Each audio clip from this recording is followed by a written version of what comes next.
Кратки најави за денешниот дневник. После подолг застој, активностите за реализација на проектот Охрид Go се во напредна фаза, велат од ЛЕР. Изработена база на податоци за пештерите во заштитеното подрачје на Галичица, прва од ваков вид во државава. 58,5 милиони денари за 3 регионални проекти во југозападниот плански регион.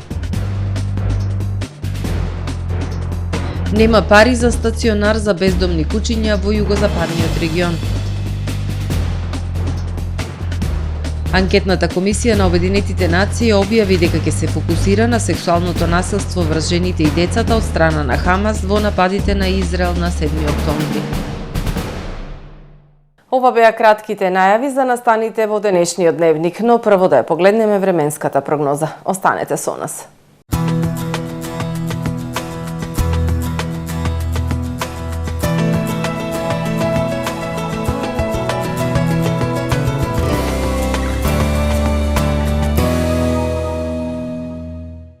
Во Охрид денес имавме умерено облачно и нестабилно време со врнежи од дожд и максимална дневна температура од 8 степени Целзиусови.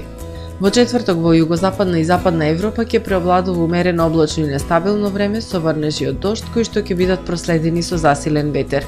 Во југоисточна Европа се очекуваат врнежи од дожд и снег, а во источна, североисточна и северна Европа врнежи од снег. Во најголем дел од централна Европа и Апенинскиот полуостров ќе преовладува стабилно време со зголемена облачност. Утре во северните и централните предели на Балканот ќе преовладува умерено облачно време со сончеви периоди. Во останатите предели постудено и нестабилно време со врнежи од дожд и снег. Максималните дневни температури ќе се движат од 2 до 13 степени. Во Македонија во четврток ќе преовладува умерено облачно и нестабилно време со врнежи од дожд, а на повисоките предели од 1200 метри со врнежи од снег. Во доцните попладневни и во вечерните часови, поради продор на постудена воздушна маса од север, се очекува пад на дневните температури и снежната граница да се спушти на 600 метри надморска висина, па во поголем дел од западна и југозападна Македонија, врнежите од дожд ќе преминуваат во врнежи од снег. Ќе дува умерен, засилен северозападен и североисточен ветер. Минималните температури од -3 до 6 степени, додека пак максималните дневни ќе достигнат од 1 до 10 степени. Во Охрид во четврток ќе преовладува ветровито, умерено облачно и нестабилно време со врнежи од дожд. Во вечерните часови врнежите од дожд ќе преминуваат во врнежи од снег. Минималната температура од 1 степен, додека пак дневната ќе достигне до 6 степени. Во Охрид во петок и сабота постуденото утро и температура од -1, односно -2 степени.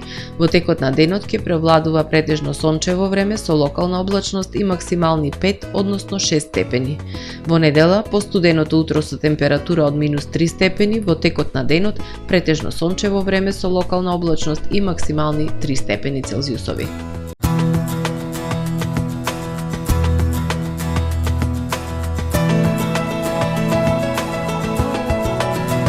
Гледавте Метео на ТВМ во соработка со Трпе Инвест.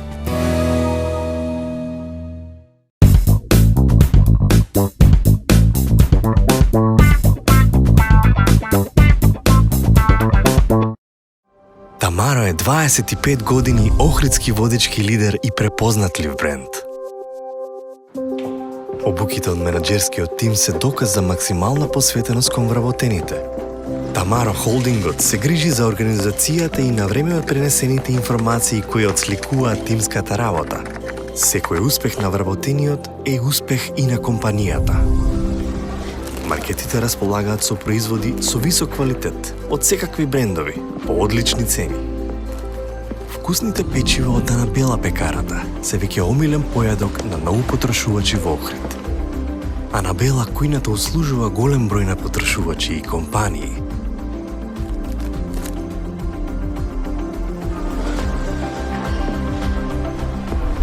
Рибарата е секогаш снабдена со најразлични видови на риба и морски плодови. А месарниците располагаат со свежо месо и месни производи во секое време.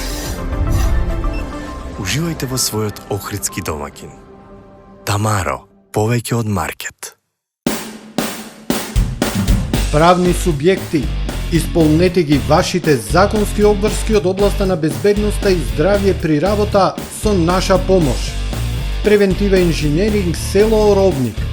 Вршиме прегледи и испитувања на работната средина и опрема, мерење на заштитното заземјување на електричната инсталација во објектот, обука за безбедност и здравје при работа на вработените лица, испитување на физичките штетности, микроклимата и осветленоста во работните простории. Изготвуваме изјава за безбедност согласно Законот за безбедност и здравје при работа. Единствени сме во регионот. Брзо, точно, навремено и по најниски цени. Превентива инженеринг село Робник. Професионален сервис за хемиско чистење на облека Хембој, повеќе од 50 години со вас.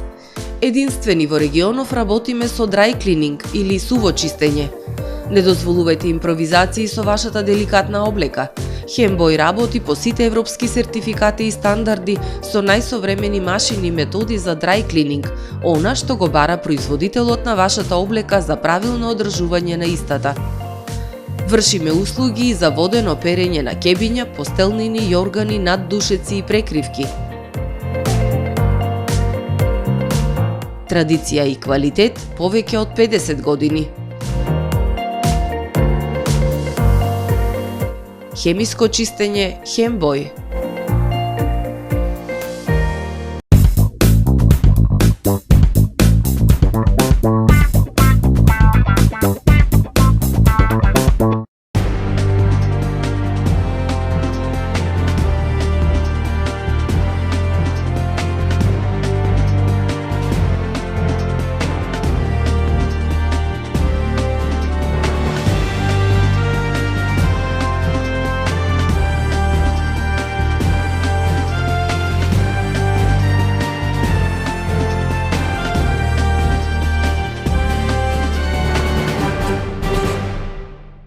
Добар ден, прво издание на Дневникот на ТВМ. До кога и дали воопшто ќе биде реализиран проектот Охрид Го, побара одговор од локалната градските советници. Памп траката, адреналинскиот парк и градскиот систем со велосипеди тапкаат во место, а се ближи крајот на рокот за имплементација на активностите предвидени со проектот финансиран од Европската Унија. Физибилити студијата за поранешната касарна се уште е во нацрт верзија, реагираат советниците од опозицијата. Од секторот за туризам и локален економски развој пак велат дека имало застој, но дека сега работите се во напредна фаза.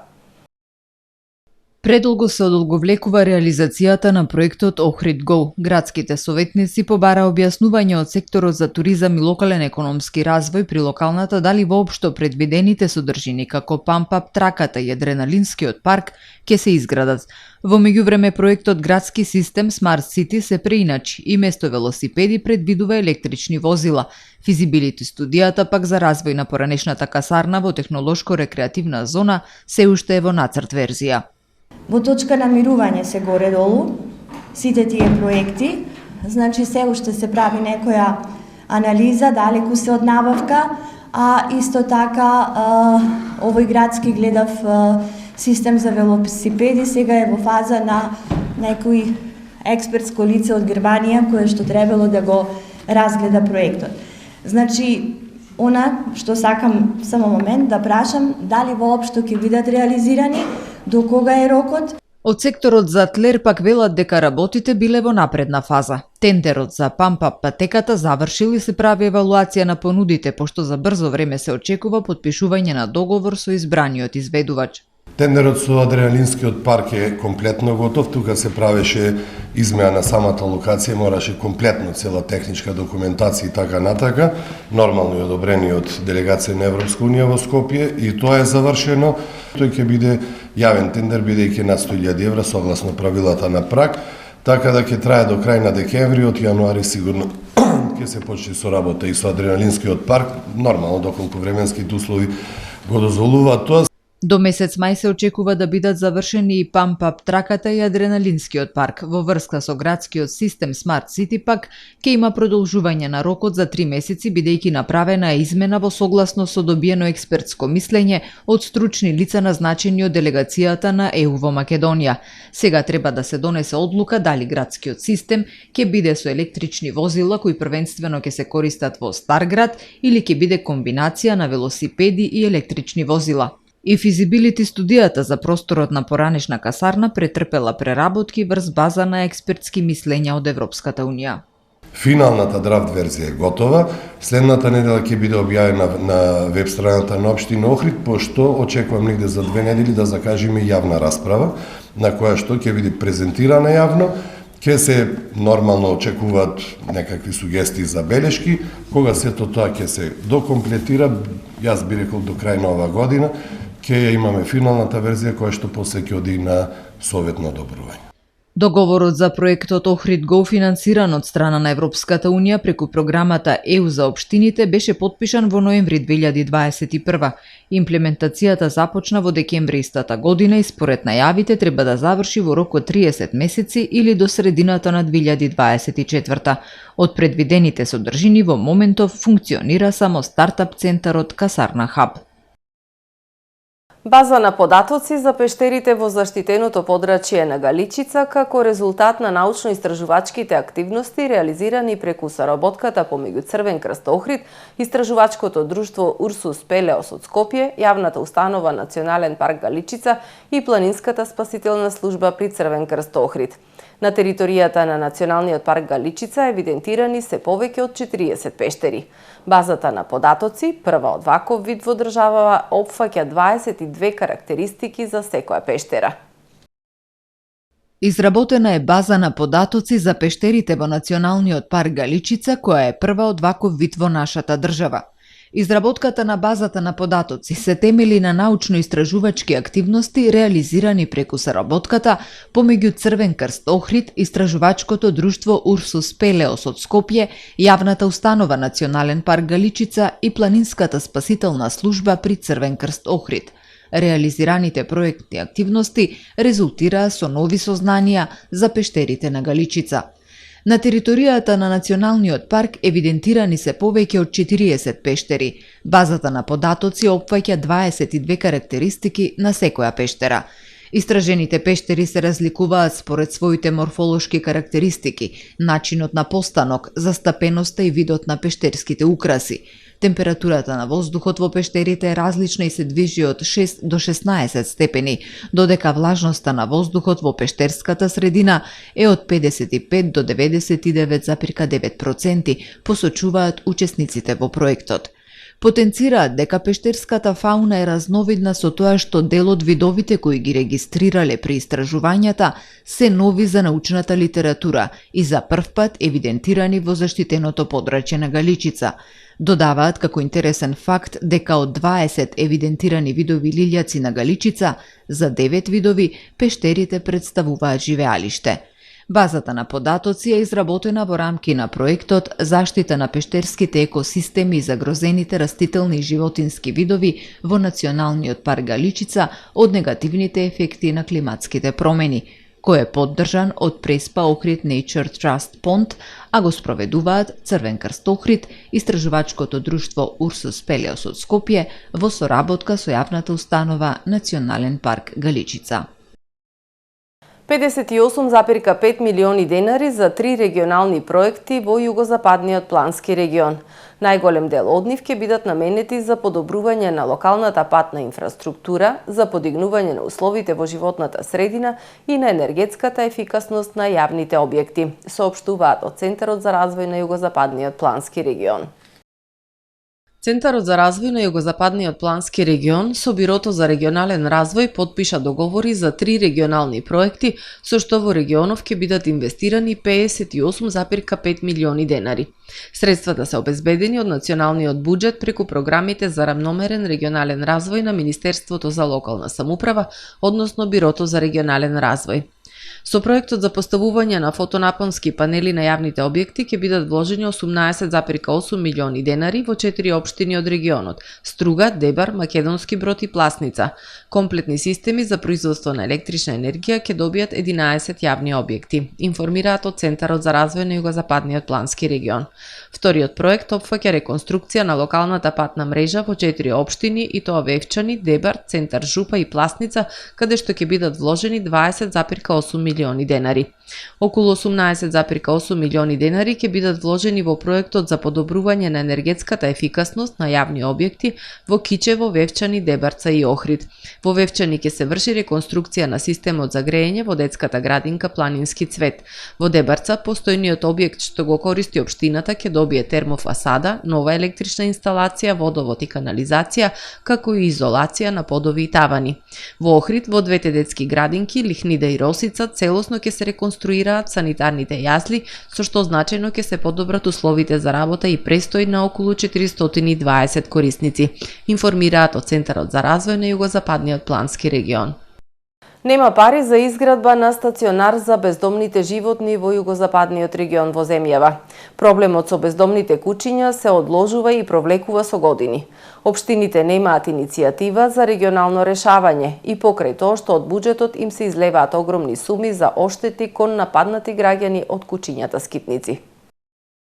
Стагнира идејата за изградба на стационар за бездомните животни во Југозападниот регион во земјава, иако уште во 2016 година беше изработена физибилити студија и комплетен проект. 7 години подоцна нема најава за изградба, бидејќи нема финансиски средства. Според планот требаше да се изградат 2 стационари за хуман третман на бездомните животни, за кои се потребни околу 1 милион евра. Врз основа на таа студија предложени беа 2 стационари да се изградат, едниот во Охрид, другиот во Кичево. За тие 2 стационари ние имаме и идејни проекти изработено и локациите беа определени и во Охрид и во Кичево, но вредноста, значи за изградба на овие стационари е по 500.000 евра еден стационар. Значи, околу 1 милион евра се потребни за овие 2 стационари. Дополнително сите 9 општини во Југозападниот регион треба годишно да издвојуваат средства за одржување на стационарите. Откако ќе се изградат, исто така според проценките потребни се околу 100.000 евра годишно за одржување на овие стационари за да функционираат нормално и да ги обавуваат сите функции за кои што се направени. Не сме дошле до овој момент, значи до средства за изградба, а исто така овој дел, значи општините ќе мора сите кои ќе ги користат стационарите да одвојуваат на годишно ниво, тоа е и законска обврска тие имаат да го решаваат тој проблем.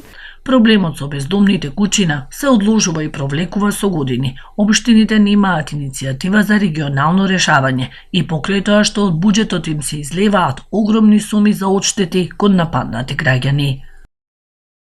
Градската библиотека Григор Прличев утре символично ќе го отвори депото за редок библиотечен фонд. Ќе биде промовиран и каталогот за дел од реставрираните книги во библиотеката.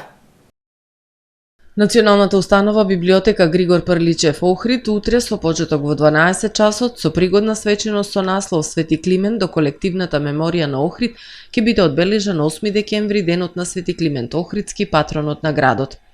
Оваа 2023 година со финансиска помош од 300.000 денари од страна на Министерството за култура на Република Македонија, библиотеката го реализира проектот за адаптација на простор и создавање услови за депо за редок библиотечен фонд со примена на високи стандарди за негово чување. Символично со видеоприказ ќе биде отворено новото депо, а ќе биде промовиран и каталогот за дел од реставрираните книги во Националната установа библиотека Григор Прличев Охрид.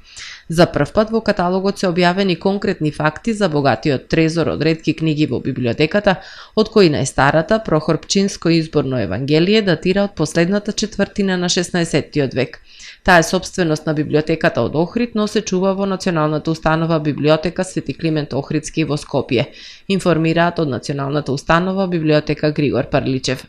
Во Охрид во реткиот фонд има 812 книги и тоа од периодот 1872 до 1945 година, напишани во оригинал или преведени на српски, хрватски, руски, бугарски, од англиски, француски и италијански автори.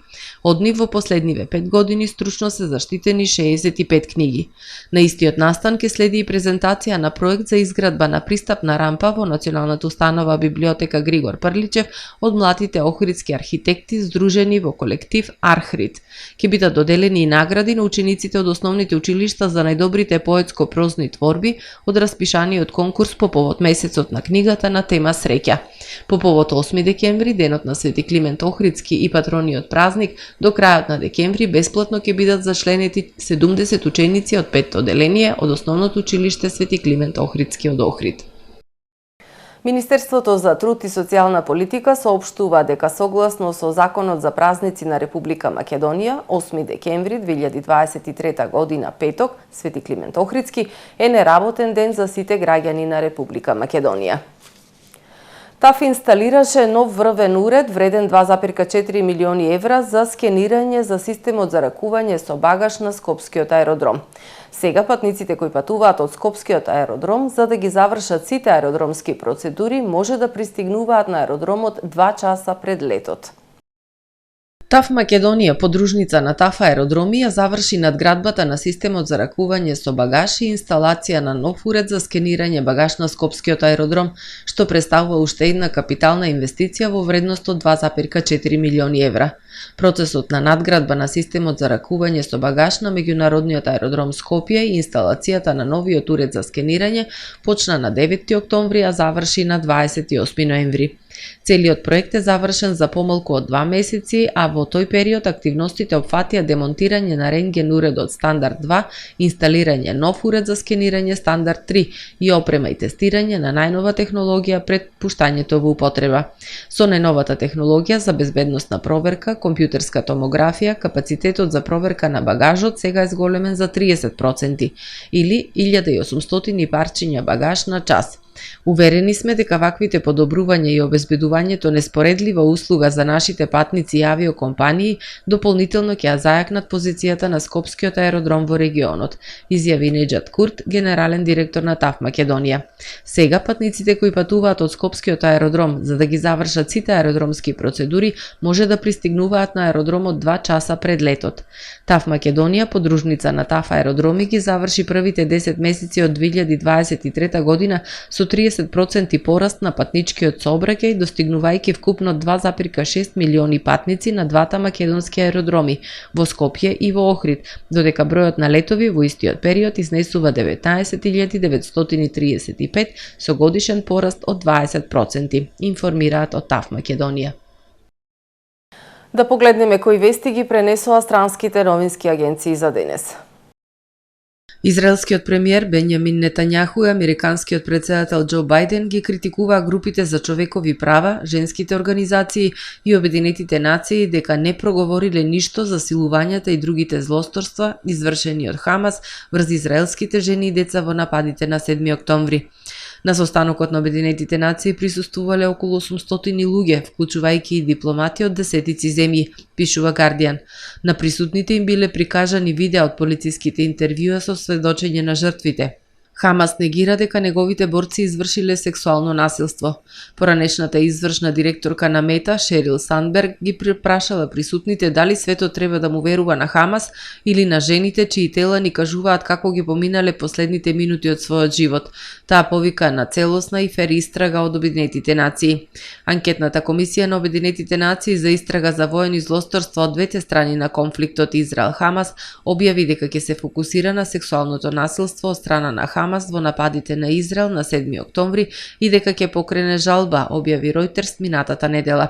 Извршната директорка на УНИЦЕФ, Кетрин Расел, на социјалната мрежа X напиша дека извештаите за сексуално насилство на 7 октомври во Израел се ужасни. Преживеаните мора да бидат сослушани, поддржани и да им се обезбеди грижа. Го осудуваме родовото насилство и сите форми на насилство врз жените и девојчињата, напиша Расел. Во Романија прогласена епидемија на морбили. Романското министерство за здравство прогласи епидемија на мали сипаници откако биле регистрирани околу 2000 нови случаи во 29 окрузи од вкупно 41 округ. Од министерството изразуваат надеж дека ќе се зголеми стапката на вакцинација кај децата на возраст од 9 до 11 месеци, како и кај оние кои не го завршиле распоредот за имунизација. Романското министерство за здравство ветило дека ќе спроведе кампања за подигнување на јавната свест од потребата за вакцинација, како и за справување со оваа состојба. Првото вакцинирање против малиси паници согласно националниот распоред за имунизација кај децата во Романија се давала на едногодишни деца, но Министерот за здравство изјавил дека и помалите деца можат да се вакцинираат, заштитувајќи ги од инфекција за време на епидемијата. Онлайн самит на земјите од групата Г7. Председавач на самитот е јапонскиот премиер Фумио Кишида. Покрај лидерите на седумката, на самитот бил поканет и украинскиот председател Володомир Зеленски, соопштил на пресконференција генералниот секретар на јапонскиот кабинет. Според предвидената агенда, лидерите на Г7 планираат да разговараат за важни прашања со кои се соочува меѓународната заедница, вклучувајќи ја и ситуацијата во Украина, Блискиот Исток и прашањата поврзани со вештачка интелигенција. 16 лица загинале, а 12 се повредени откако автобус паднал во провалија на клисура во централниот дел на Филипините, соопштиле тамошните власти, пренесува Reuters. 7 од повредените лица биле во критична состојба, а останатите биле стабилни и се опоравувале, изјавила на пресконференција локалната гувернерка. Причината за несреќата се уште се истражува, но најверојатно откажале кочниците на автобусот, кажала гувернерката. Почитувани гледачи, ви благодарам на вниманието со кое не следевте. Пријатно!